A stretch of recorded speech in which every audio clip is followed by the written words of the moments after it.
We are in the process of building our dream expedition camper in our Land Rover Defender 110 that we call Rango. Now, before we actually progress further on with the camper build itself, we are in the process of ensuring our vehicle is set to provide a good base. Which leads us to our next big job, which is replacing the rusted end seat panel and adding a new driver's seat toolbox, as we were missing that one. So let's jump in and get to work.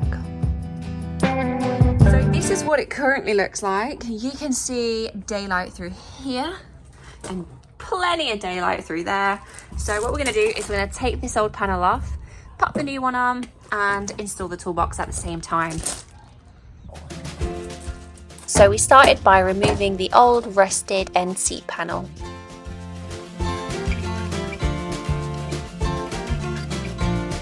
You must go backwards to go forwards, right? So we have made even more holes now. Let me show you. So, you know, the seat box hole is still there. We've now got another hole, but that's progress because we've got this side panel out and we're going to put the new one in. So let's show you what it looked like. Right, so Brandon has got the rusted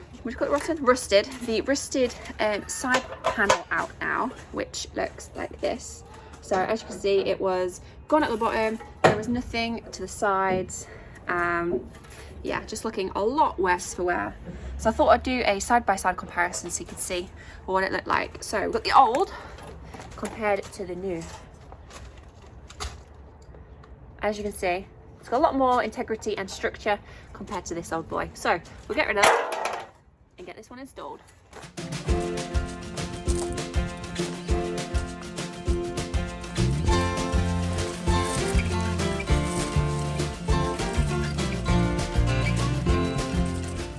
Bought our Land Rover, we came to realise when stripping it back that underneath the driver's seat here there was actually a gigantic hole.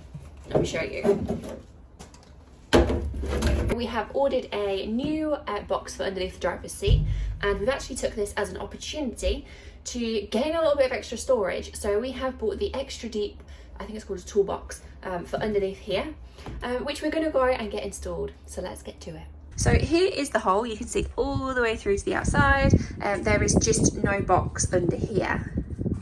Okay, so there you have it. This is the new deeper toolbox to go under the driver's seat.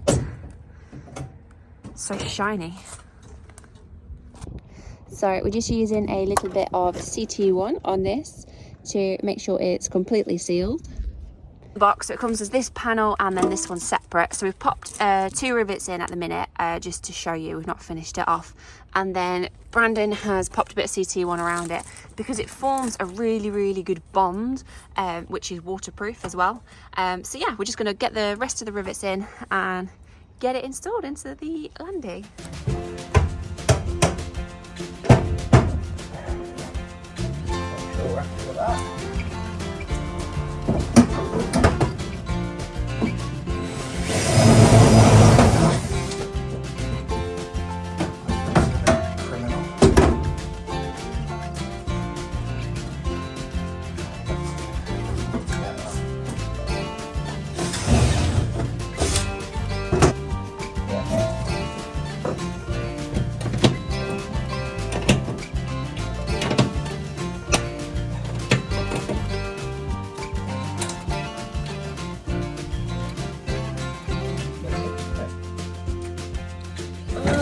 It's a weird one because, like, they're not sealed pieces, are they? No.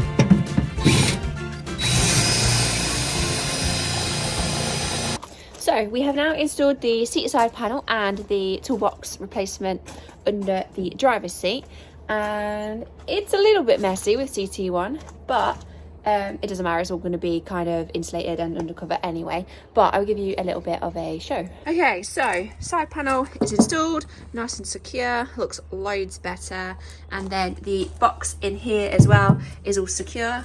Don't know why there's these holes on it. We're going to have to repair them.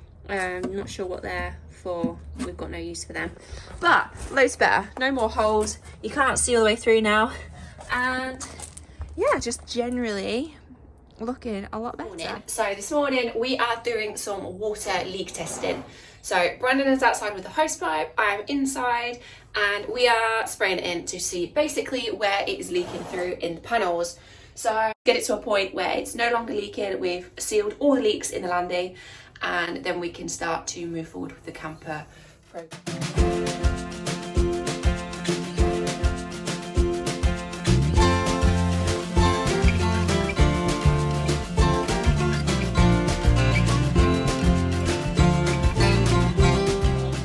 So we got to spraying the hosepipe all over the vehicle, especially trying to focus on areas where we thought there were leaks, just to see what was happening and if any water was coming through.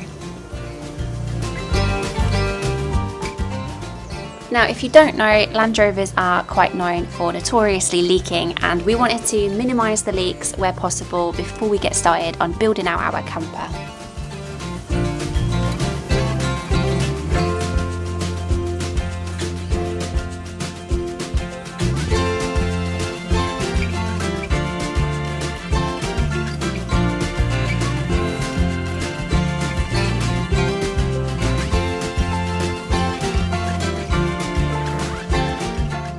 We then took our time inspecting the vehicle, watching closely for any signs of leaks and discussing what we found.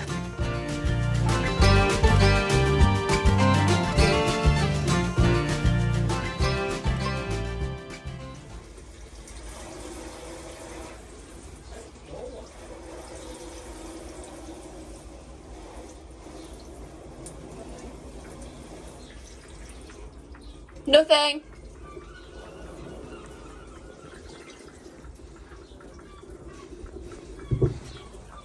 I think that actually.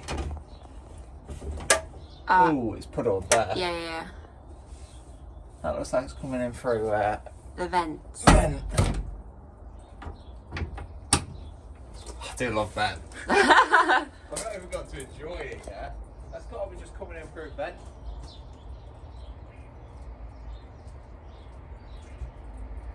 I don't feel too bad though, those. Why is it coming through the vent though?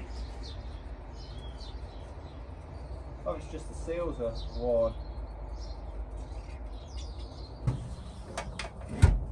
Yeah, so that water in the middle is just coming in through from the vent, which we could just replace the seal. But yeah, I can't see any other running water in it at all. No. So we finished up the testing. We've only got a couple of bits on the back door where we need to seal, and there's a bit of leaking through one of the front, what do you call them? Vents. Yeah, I was like going to say aircon. I mean, it is the aircon. So that just needs a new seal. But otherwise, I think we're pretty good. So yeah, we just need to get those bits filled up so we can progress with the camper build. So that's it. We've now tackled all the jobs on our list, getting everything prepped to finally start the camper side of things, which is super exciting. So to quickly recap, the vehicle is in great condition, forming a solid base for our build. It already has a galvanised chassis, which is a huge plus. We've patched up all the holes, replaced any missing pieces, and stripped it back right to a point where we could properly inspect and assess its reliability and like all the wiring and everything. And now we are good to go. So tune in next Wednesday as we take the first big and slightly scary step towards turning this into our dream camper. And I say our because let's be real, this kind of build isn't for everyone, but it's exactly what we want. So stick around to follow the journey, and if you've made it this far, thanks for watching. Don't forget to like, comment and subscribe if you haven't already, and see you in the next one.